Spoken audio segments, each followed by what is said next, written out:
नमस्कार, मैं प्रीति शुक्ला। स्वागत है आप सभी का हमारी इस खास सीरीज बातें अनकही में। आज हमारे साथ मौजूद हैं उत्तर प्रदेश के राज्य मंत्री और बीज विकास निगम के उपाध्यक्ष राजेश्वर सिंह जी। उनसे आज खास बातचीत करेंगे। सर, बहुत बहुत स्वागत है आपका हमारी इस खास सीरीज बातें अनकही में। शुभकामना, बधाई। सर, तो पहले तो हम आपसे जानना चाहेंगे कि आपकी राजनीतिक सफर की जो शुरुआत है वो कहाँ से और कैसे हुई? देखिए, राजनीतिक सफर की शुरुआत हमारी सन 1980 में हिंदू जागरण मंच का अध्यक्ष बनाया गया, कुशीनगर जनपद का। बड़े महाराज जी के तत्वाधान में पूज्य संत अवैधनाथ महाराज जी, जो पूज्य योगी आदित्यनाथ महाराज जी के गुरु थे, उन्हीं के तत्वाधान में हम लोगों ने कार्य करना प्रारंभ किया। और वो दशक का सन 1980 था, जिसमें हिंदू जागरण मंच का मैं अध्यक्ष हुआ। उसके कुछ दिन के बाद, 6 साल के बाद, मैं पुनः हिंदू महासभा का जिलाध्यक्ष हुआ। और इधर विगत 2020 से हिंदू युवा वाहिनी पूज्य योगी आदित्यनाथ महाराज जी का संगठन था, जिसमें हम लोगों ने कार्यक्रम करना प्रारंभ किया। और लगातार वह कार्य 14 राज्यों में अनवरत कार्य होता रहा। इधर भारतीय जनता पार्टी में हम लोग सभी लोग कार्य कर रहे हैं और वो कार्य अनवरत तरीके से चल रहा है। मतलब आपकी शुरुआत जो है वो आरएसएस से हुई एक तरीके से? आरएसएस से हुआ है। हिंदुत्व आपके लिए बहुत इम्पोर्टेंट जी, हिंदुत्व विकास के लिए हम लोगों ने अनवरत प्रारंभ से ही हिंदुत्व विकास के लिए ही हम लोगों ने लड़ाई लड़ा है। संघर्षमय जीवन रहा है। पूज्य योगी आदित्यनाथ महाराज जी के साथ लगातार संघर्ष होता रहा। कहीं हम लोगों ने जो विरोध हुआ या जो भी चीजें हुई वह एक पक्षीय नहीं हुआ। अगर सामने वाला पक्ष गलत किया, उस स्थिति में हम लोग गए और उसका प्रतिकार या प्रतिक्रिया जो भी हुआ समाज ने किया, और उसके लिए हम लोग अनवरत कार्य भी किए। पूज्य योगी आदित्यनाथ महाराज जी की ये बनी हिंदू युवा वाहिनी, और उसमें हिंदुत्व विकास के लगातार कार्य होते रहे। दलित के लिए, पिछड़े लोगों के लिए, मुसहर, बीन, मलाह, हरिजन, लोहार, कुहार, इस तरह की जो जातियां हैं जिनको लोग अछूत समझते थे, जिनसे हाथ मिलाने से लोग परहेज करते थे, जिनके बगल में बैठने से लोग परहेज करते थे, जिनके साथ भोजन करने में परहेज करते थे, उन लोगों के साथ पूज्य योगी आदित्यनाथ महाराज जी के प्रयास से, उनके आशीर्वाद से हम लोग अनवरत दलित क्षेत्रों में जाकर के कार्य किया। और उसका लाभ यह मिला कि वह वर्ग हम लोगों के साथ अनवरत जुड़ा रहा और आज भी वह कार्य कर रहा है। क्या कुछ मुश्किलें आई जब आप समाज के ऐसी प्रजातियों से मिलते हैं, बात करते हैं, उनका वो लोगों से कटे कटे रहते हैं, तो क्या कुछ समस्याएं आई? क्या संघर्ष रहा? संघर्ष तो हम लोगों का लगातार होता रहा। सन 2 में हमारे ऊपर 18 मुकदमे एक ही दिन में लग गए। फिर सन 3 में एनएसए लग गया। सन 4 में एनएसए लग गया। सन 7 में पूज्य योगी आदित्यनाथ महाराज जी के साथ राजकुमार अग्रहरी की हत्या हुई थी अल्पसंख्यकों द्वारा गोरखपुर में। उसका जब वहाँ के समाज ने विरोध किया, प्रतिक्रिया किया, प्रतिकार किया, तो पुनः हम लोगों पर बिसिया जेल में हम लोगों को डाल दिया गया पूज्य योगी आदित्यनाथ महाराज जी के साथ, और एनएसए की कार्रवाई की गई। उस 5.5 महीने के बाद, जांच के बाद पुनः हम लोगों की रिहाई होती है, और उसके बाद और भी समाज के लिए कार्य प्रारंभ होता है। आई थिंक ये बात तब की रही होगी जब योगी जी मुख्यमंत्री नहीं थे। बहुत पहले की बात है। सन 7 की। ये 2007 की बात है। 2002 में इसी तरह से भूख से मौतें हुई थी। इसमें लगातार पूज्य योगी आदित्यनाथ महाराज जी एक ऐसे व्यक्ति हैं जो उनके हित के लिए अनवरत भय भूख भ्रष्टाचार को लेकर के उन्होंने लड़ाई लड़ा। 8-8 kilometre, 14-14 kilometre BRD medical college के लिए उन्होंने लड़ाई लड़ा। मुसहर, बीन, मलाह, जो भी इन तरह की जातियां हैं जिनको लोग अछूत समझते थे, उनके लिए उन्होंने लड़ाई लिया। इसलिए कि जो भी सरकारें अब तक की आई हैं, कभी उन्होंने उनकी चिंता नहीं किया, केवल वोट देने तक की चिंता हुई, और उसके बाद उनको पुनः उसी स्थिति में छोड़ दिया गया। आवास, वृद्धा पेंशन, विधवा पेंशन, जो भी योजनाएं सरकारी हैं, उन पात्र व्यक्तियों को कभी नहीं मिला। वह जो भी आज लाभ मिल रहा है वह पूज्य योगी आदित्यनाथ महाराज जी की देन है, उत्तर प्रदेश सरकार की देन है। और लोकप्रियता जो हासिल हुआ है वह चौथे स्तंभ की देन है। जो चौथा स्तंभ पूज्य महाराज जी के साथ जुड़ा है, वह अनवरत कार्य भी कर रहा है और लगा हुआ है पूज्य महाराज जी के साथ। मतलब आपके योगदान से जो लाभार्थी, जिनको अभी तक लाभ नहीं मिल रहा था, जो एक्चुअल लाभार्थी हैं, हाँ, उनको अब सरकारी सेवाओं का लाभ मिल रहा है। उनको सब, उनके बच्चे पढ़ने नहीं जाते थे, उनके बच्चे कुपोषण के शिकार होते थे, उनके बच्चे कभी विद्यालय देखे ही नहीं, उनके रहने के लिए आवास की व्यवस्था हम लोगों ने कराया है, उनके दरवाजे तक सड़कें बन गई हैं, उनके बच्चे आज शिक्षा ले रहे हैं। स्वास्थ्य की चिंता हम लोगों ने किया है। जो कुपोषण के शिकार उनके बच्चे होते थे, कम समय में ही काल कवलित हो जाते थे, उनकी चिंता हम लोगों ने किया है। वह कुपोषण से बच रहे हैं, शिक्षा की व्यवस्था हम लोगों ने किया है, वो बच्चे शिक्षित हो रहे हैं। शिक्षा क्षेत्र में विद्यालय में जाता है बच्चा, पठन पाठन करता है। आज वह मुसहर क्षेत्र जो अछूत समझा जाता था, वो आज सबसे बढ़ चढ़ के हिस्सेदारी ले रहा है और समाज के साथ कार्य कर रहा है। राजेश्वर जी, जिस प्रजाति की बात कर रहे हैं, मुसहर प्रजाति की, वहां मैं खुद गई हूँ, ग्राउंड लेवल पर जानकारी ली है। वहां के हालात इतने ज्यादा खराब हैं और वहां इतना ज्यादा अभाव है कि वहां की जो जनता है वो त्राही त्राही मान करती है। लेकिन जैसे कि राजेश्वर जी बता रहे हैं कि वहां तक लाभार्थियों को लाभ पहुंचा है काफी सरकारी योजनाओं का। तो सर, हम आपसे पूछना चाहेंगे, हमने सुना है कि आपने कुछ वहां के बच्चों को भी मदद की है और उन प्रजातियों को आगे आने में आपने हाँ, उसमें मैं बताना चाहूंगा कि बाबू अमीर सिंह स्वर्गीय हो गए। उन्होंने कुछ आजमगढ़ में कुछ जमीन, कुछ मकान आरएसएस को दिया है और उसमें 23 बच्चों को ला करके हमने रखा है, मुसहर समाज के बच्चों को। आज 12 साल हो गए और वो बच्चे फ्री ऑफ कास्ट, उनको पठन पाठन की हमने पूरी व्यवस्था वहां कराया है।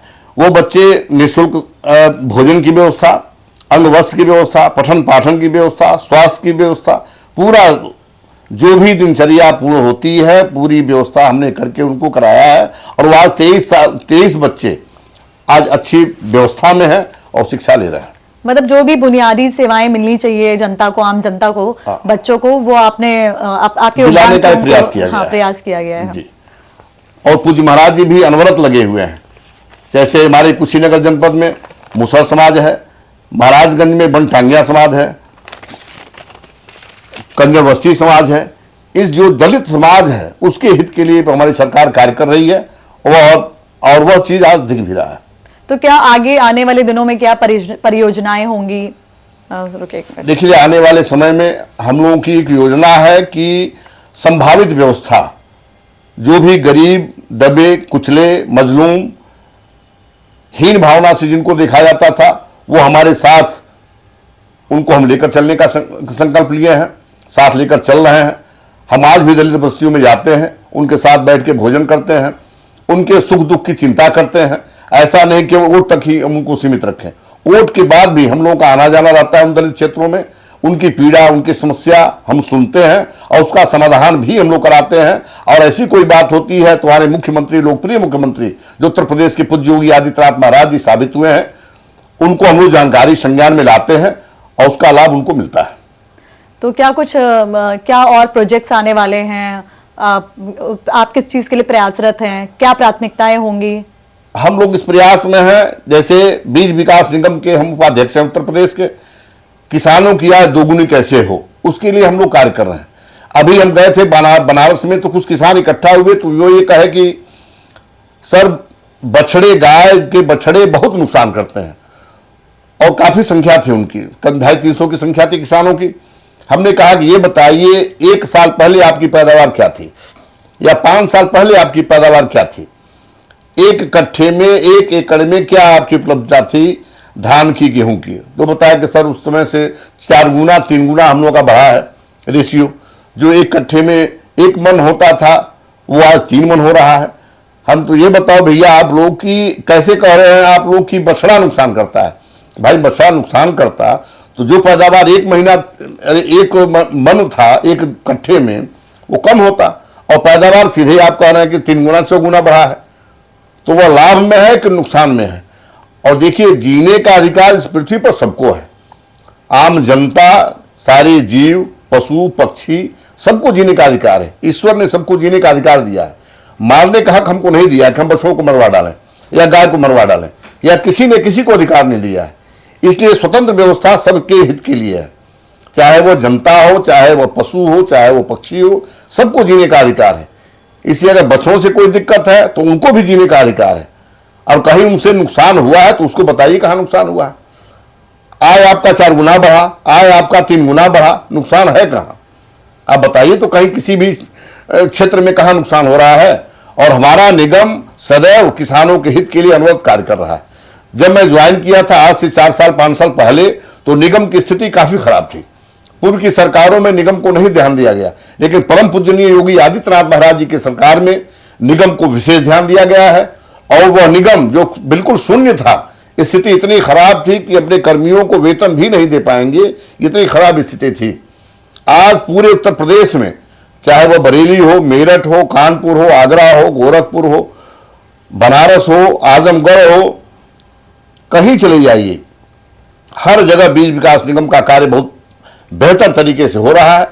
किसानों का गेहूं ले रहे हैं, उससे अच्छा अनाज हम बीज के लिए शोधित बीज तैयार कर रहे हैं और वह बीज शोधित बीज किसानों को हम दे रहे हैं, जिससे वह किसान अपनी आय 3 गुना 4 गुना बढ़ा रहा है और आज किसान खुशहाल और मजबूत दिख रहा है पूरे उत्तर प्रदेश में। जैसे कि अभी आपने बात की किसानों की, किसान जो हमारे अन्नदाता हैं, हमारी अर्थव्यवस्था में उनका इतना बड़ा योगदान है, उनकी स्थिति को और ज्यादा सुधारने के लिए आगे क्या कुछ परियोजनाएं आने वाली हैं? क्या कुछ सुधार होने वाले हैं? आगे हम लोग जितने बड़े किसान हैं उनकी लिस्ट अलग बना रहे हैं, जितने मध्यम किसान हैं उनकी लिस्ट अलग बनाई जा रही है, जो छोटे किसान हैं उनकी लिस्ट अलग बनाई जा रही है और उसकी उस तरह की व्यवस्था जो भी है उनको हमारी सरकार दे रही है। किसान संबंधी जो भी कल पुर्जे, ट्रैक्टर से लेकर के छोटे छोटे यंत्र कम रुपए में उनको हम मुहैया करा रहे हैं, सब्सिडी दे रहे हैं। जो 8 लाख का है उसको 2 लाख में दिया जा रहा है। इस तरह की व्यवस्था समुचित किसानों के लिए, बड़े से छोटे किसानों के लिए हम व्यवस्थित व्यवस्था देने का संकल्प लिया है और वह संकल्प पूज्य योगी आदित्यनाथ महाराज जी के द्वारा उनके आशीर्वाद से पूरा हो रहा है। और ऐसा कौन सा माध्यम रहेगा जिसके द्वारा किसानों को डायरेक्ट मतलब इन सब चीजों का, योजनाओं का लाभ मिलेगा? देखिए, उनका माध्यम यही है कि जैसे किसान अनाज पैदा करता है, किसान पूरे समाज का रीढ़ है। किसान जो अनाज पैदा करता है समय से उसको हम खरीद लें, किसान अपने खाने भर का रख लेता है और जो अनाज ज्यादा होता है, गेहूं, चावल, दलहन, तेलहन, वह चाहता है बाजार में बेचना।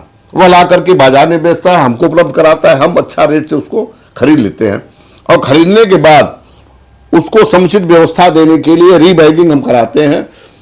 उस अनाज को छटवाते हैं, जो हमारी बड़ी बड़ी मशीनें लगी हुई हैं उसके माध्यम से, और छटवा करके फिर जो खाने योग्य है वो अनाज हम उसको फिर दे देते हैं, वापस कर देते हैं। और जो अनाज बीज के उपयुक्त है उसको हम बीज में उपयुक्त करते हैं, जिससे किसान हमारे लाभान्वित होते हैं। ये व्यवस्था पूरे उत्तर प्रदेश से हमने जारी किया है और उसका लाभ पूरे उत्तर प्रदेश में हर जिले के छोटे से छोटे किसानों को हम वो चीज मुहैया करा रहे हैं और उसका लाभ किसान ले रहा है। अगर बात की जाए राजेश्वर सिंह जी के व्यक्तित्व की, तो आइए उन्हीं से जानते हैं कि उनका व्यक्तित्व कैसा है, उनकी पर्सनल लाइफ कैसी है। ये मेरे पिता डिस्ट्रिक्ट इंस्पेक्टर ऑफ स्कूल थे। मैं पठन पाठन में बहुत बढ़िया था। मैं MA, BEd, LLB पॉलिटेक्निक हूँ और पढ़ाई के क्षेत्र में ही मैं बहुत बढ़िया रहा। लेकिन हिंदू कभी हम लोग जीवन में जाति नहीं जाने कि जाति क्या होता है, राम हो या रहीम, वह हिंदुत्व में सुरक्षित रहता है। इस भाव से हम लोगों ने कार्य करना प्रारंभ किया। हिंदू मुसलमान तमाम सारे लोग कहते हैं कि राजेश्वर से हिंदूवादी नेता है, वो पहले कहीं जाते थे तो दंगे होते थे, ऐसे वैसे तमाम तरह की भ्रांतियां समाज में लाई जाती थी। लेकिन हम लोगों का एक उद्देश्य था, जो गरीब तबका का हिंदू है जिसको लोग बिल्कुल दरकिनारे रखते हैं, उसको भी साथ में लेकर चलने का एक संकल्प हम लोगों ने प्रारंभ किया था। और इसलिए कि हम गरीब, पिछड़े, दलित को हम मजबूती दें। कहीं भी हम लोग बांट के छाट के कार्य करना प्रारंभ नहीं किया। जीवन में अब तक 55 से ऊपर हमारी उम्र हो गई, लेकिन कभी हम लोगों ने यह नहीं सोचा कि जाति क्या होता है। जात को हम लोगों ने कभी कोई प्रश्रय नहीं दिया। ईश्वर साक्षी है, हमेशा हिंदुत्व के लिए हम लोगों ने कार्य किया है। सन 1980 से लगातार हिंदुत्व के एवं विकास के लिए हम लोगों ने कार्य किया है। हाँ, हिंदू मुसलमान भी अगर अच्छा है तो हम लोग उसका सम्मान करते हैं, लेकिन जो गलत है, राष्ट्र विरोधी है, राष्ट्र विरोधी ताकतों के साथ रहता है, गलत कार्यों में संलिप्त रहता है, उसके लिए जो भी करना पड़ा हम लोगों ने किया है और करते भी रहेंगे। इसलिए कि सर्वप्रथम राष्ट्र सुरक्षित रहे, हमारा भारत सुरक्षित रहे, हमारा प्रदेश सुरक्षित रहे, हर व्यक्ति विकास के क्षेत्र में आगे बढ़े, हमारी माताएं बहनें सुरक्षित रहें। हिंदू युवा वाहिनी, लोग कहते हैं हिंदू युवा वाहिनी की शुरुआत क्यों योगी ने किया। 13 साल दलित बेटी के साथ जो घटना घटी कप्तानगंज में, उसके मर्माहत होकर के पूज्य योगी आदित्यनाथ महाराज जी ने हिंदू युवा वाहिनी का गठन किया। इसलिए उस समय केवल यही उद्देश्य था कि हमारी बेटियां सुरक्षित रहें। उस समय बेटी अगर घर से बाहर जाती थी, स्कूल जाती थी, तो घर से अगर निकली तो सुरक्षित आएगी कि नहीं, या परिवार के लोगों को चिंता बनी रहती थी। हमारी बेटियां सुरक्षित नहीं थी, माताएं सुरक्षित नहीं थी, बहनें सुरक्षित नहीं थी। आज के परिवेश से पूज्य योगी आदित्यनाथ महाराज जी के आशीर्वाद से पूरे उत्तर प्रदेश में किसी की औकात नहीं है कि 12 बजे रात को भी हमारी बेटी अगर घर से बाहर जाती है तो किसी की औकात नहीं कि कोई आंख उठा दे। उसको पता है कि अगर आंख उठाएगा तो उसकी स्थिति क्या होगी। इसलिए डंके की चोट पर हम लोग कह सकते हैं कि हमारी बेटियां सुरक्षित हैं, और जिस घर में, जिस परिवार में माताएं सुरक्षित रहती हैं, बेटियां सुरक्षित रहती हैं, गौ माता की सुरक्षित रहती है, गौ माता की पूजा होती है, वह परिवार आगे बढ़ता है, विकास करता है। दुनिया की कोई ताकत उसे रोक नहीं सकती है। और जिस परिवार में बहनें सुरक्षित नहीं रहती हैं, बेटियां सुरक्षित नहीं रहती हैं, वह परिवार काल कवलित होता है, तिरस्कृत होता है, बहिष्कृत रहता है, समाज से कट जाता है। जैसे कि आपके व्यक्तिगत जीवन की बात हम कर रहे थे, तो आपका जो बचपन है मुझे लग रहा है वो कुशीनगर में बीता। हाँ, कुशीनगर में बीता। तो क्या कुछ खट्टी मीठी यादें रही, कुछ बचपन की कुछ याद हमारे साथ साझा करिए। देखिए, बचपन में हम लोगों ने तो हिंदू युवा वाहिनी की शुरुआत किया, उसके पहले भी हम लोगों ने बहुत मेरे ऊपर मुकदमे हो गए। जैसे आपको कोई पीड़ा हुई, हम गए तो प्रशासन ने, चूंकि उस समय दूसरी सरकार थी, हम लोग पर मुकदमा जबरदस्ती एक दिन में मेरे ऊपर 18 मुकदमे लाद दिए गए, 15 मुकदमे लाद दिए गए, जबकि मैं अपराधी नहीं हूं, मैं डकैत, क्रिमिनल, तस्कर, माफिया कहीं कुछ नहीं हूं। अच्छे घर में भगवान ने पैदा किया है, खेती बाड़ी सब कुछ से मजबूत दिया है, हर तरह से हम लोग सुरक्षित हैं। लेकिन केवल हिंदू हित के लिए हम लोगों ने जो कार्य करना प्रारंभ किया, चलना प्रारंभ किया, वो उस समय की सरकार को सबसे ज्यादा दिक्कत आ गई कि लोग दलित वर्ग को उठाने का कार्य कर रहे हैं, दलित लोगों की बात कर रहे हैं, दलित समाज की बात कर रहे हैं। तो लगातार हम लोगों पर सन 2, कभी आप सही काम करने जाते हैं तो आपको रोका जाता था। सन 2, 3, 4, 5, 6, 7, ये 7-8 साल तो बहुत ही दिक्कत वाला रहा। और इसके गवाह पूज्य योगी आदित्यनाथ महाराज हैं। वो जानते हैं किस किस समय क्या क्या पीड़ा हुई। हमारे जनपद में मिसरौली कांड, जिम का दंगा, काली माता पिंडी कांड, गढ़िया बसंतपुर का, रामपुर थरखड़वा कांड, हफुआ बुजुर्ग कांड, मतलब गिनावे तो सैकड़ों घटनाएं से ऊपर हुआ है। और कहीं हिंदू समाज की या हिंदू नेता हम लोगों की कहीं कोई गलती नहीं थी। हाँ, कहीं हमारी बहन पीड़ित हुई, कहीं कोई दलित पीड़ित हुआ, कहीं कोई कमजोर पीड़ित हुआ, हम लोग गए। आज जो तस्वीर तो उस पर क्रिया प्रतिक्रिया हुआ। आज जो तस्वीर पूर्वांचल की है वो पहले नहीं थी। कुशीनगर एक छोटा सा जिला है। हाँ। और पहले वहां पे इतनी सुविधाएं नहीं थी। बिल्कुल नहीं थी, चूंकि बॉर्डर का क्षेत्र है, बॉर्डर और नेपाल दोनों कह लीजिए, यूपी बिहार बॉर्डर का वह परिक्षेत्र है जहां हम लोग निवास करते हैं। पूरा कुशीनगर, महाराजगंज, सिद्धार्थनगर, ये सब जो भी जिले हैं, 3-4 जिले, और बिल्कुल बॉर्डर इलाका है। तो वहां पर अब जैसे पूज्य योगी आदित्यनाथ महाराज ने चिंता किया, एम्स हो गया, तो एम्स से लाभान्वित केवल उत्तर प्रदेश ही नहीं होगा, बिहार से लेकर के नेपाल तक तो पूरा पूर्वांचल, मतलब आधा यूपी कहिए, आधा यूपी उससे लाभान्वित होगा। कृषि वैज्ञानिक क्षेत्र में जो कार्य हो रहा है, कृषि को बढ़ाने का एक सफल प्रयास जो पूज्य महाराज ने कर रहे हैं, तो उसका लाभ सबको मिलेगा, पूरे परिक्षेत्र को मिलेगा। ऐसा तो है नहीं केवल एक वर्ग, एक जाति या एक घर, एक संप्रदाय, एक गांव को मिले। जो पूरी व्यवस्था पूज्य महाराज जी ने प्रारंभ किया है या जो दे रहे हैं पूर्वांचल के लोगों को, पूरा पूर्वांचल लाभान्वित होगा। तो इस तरह का कार्य योगी जी जो भी किसी भी क्षेत्र में, अब जैसे मेडिकल के क्षेत्र में ले लीजिए, 75 हमारे जनपद हैं, 60 जनपदों में मेडिकल कॉलेज बनकर तैयार हो गए हैं। जो जनपद बचे हैं वहां भी कार्य प्रारंभ हो गया है। तो उनकी एक सोच है, पूज्य महाराज जी की सोच है कि गरीब से गरीब व्यक्ति भी, उसके स्वास्थ्य की चिंता उन्होंने किया है। तो वो स्वस्थ रहेगा तो विकास होगा। उसके हित के लिए 5 लाख रुपया पूज्य महाराज जी ने प्रारंभ किया है कि उसको किसी भी रूप में दवा के अभाव में गरीब से गरीब व्यक्ति भी मरने न पाए। तो उसके लिए 5 लाख रुपए की व्यवस्था उन्होंने किया है। कुछ नहीं करना है, वो जाएगा, 5 लाख रुपए का कार्ड बनाया है, डॉक्टर 5 लाख रुपए तक की दवा Ayushman card free of cost करेंगे। तो यह जो लाभ है यह दलित वर्ग के लोगों को मिल रहा है और उससे वह दलित वर्ग मजबूत हो रहा है। तो यह जो कार्य है, अगर एक सोच रखा जाए आम सबके हित के लिए, सर्वजन सुखाय सर्वजन हिताय, तो वह कार्य केवल कहने से नहीं होता है, करने से होता है। हम जो कहते हैं उसको कार्य रूप में प्रेरित करें, यह मान्यता रखता है। केवल कहना और कह के समाप्त कर लेना, इसका कोई मतलब नहीं है। और पूज्य महाराज जी जो कहते हैं वो करते हैं। आज गुंडे, माफिया, राष्ट्रद्रोही, भू माफिया, भूत तस्कर, गाय बैल के तस्कर कहीं सुनने को नहीं मिल रहा है। उत्तर प्रदेश में युवा जनसंख्या ज्यादा है, तो हम चाहेंगे कि आप कुछ क्या प्रेरणा स्रोत बनेंगे आप युवाओं के लिए, और क्या उन्हें क्या कुछ कहना चाहते हैं?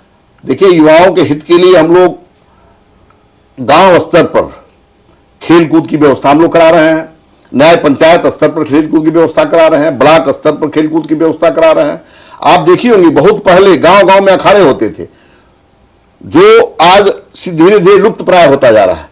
पूज्य महाराज जी अनवरत उसके इन नौजवानों के लिए कार्य कर रहे हैं कि नौजवान हमारा मजबूत रहेगा तो देश मजबूत होगा, हमारी बेटियां मजबूत रहेंगी शिक्षा क्षेत्र में तो देश मजबूत होगा। इस भाव से हम लोग कार्य कर रहे हैं। यह भाव कदापि नहीं है कि कोई पीड़ित है तो उसको और पीड़ा दिया जाए, उस पीड़ा को समाप्त किया जाए। कैसे वह पीड़ा समाप्त होगी, इस भाव से हमारी सरकार कार्य कर रही है पूरे उत्तर प्रदेश में, और यह लगातार कार्य हो रहा है। आज हम राजेश्वर सिंह जी से मिले और जैसा कि आपने देखा कि बहुत सारी जानकारी और बहुत सारी अच्छी अच्छी बातें करने का हमें मौका मिला उनसे, तो आज के लिए बहुत बहुत धन्यवाद।